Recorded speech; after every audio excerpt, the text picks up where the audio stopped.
The way that gender is often approached is focused very much on identities and roles and expectations around those roles. And that's one part of it. It's a major part of gender. But what tends to then be forgotten is the way in which all things in life are gendered, because we're human beings with gender identities, and gender is a key way of looking at issues, and it has its material aspects and symbolic aspects.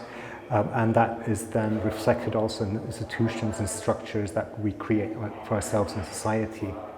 So one key arena where you can see that, for example, is around weapons. Weapons tend to be very much designed by, and owned by men.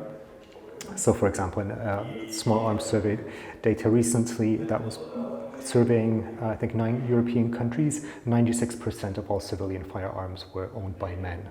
And the way they're marketed to men draws on certain aspects of masculinity. You have images of militarized masculinities, or of aristocratic hunting masculinities, or sportsmen, athletes with guns.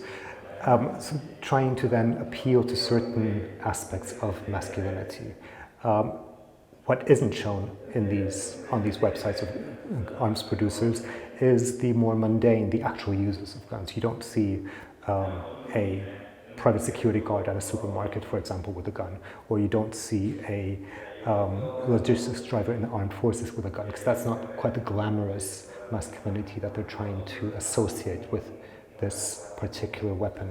One key point for me personally would be to make sure that in looking at kind of sort of broader aspects of gender, and bringing in discussions critical discussions around men and masculinities, looking at diverse sexual orientations and gender identities, that we don't forget about women and girls, which can easily happen, that we shift to the new and shiny thing, and forget about what is still a very gender unequal world, a world where there's increasing misogyny, where there's increasing violence directed against politically active women, be it in Latin America, be it in sub-Saharan Africa, but be it in Europe or North America as well.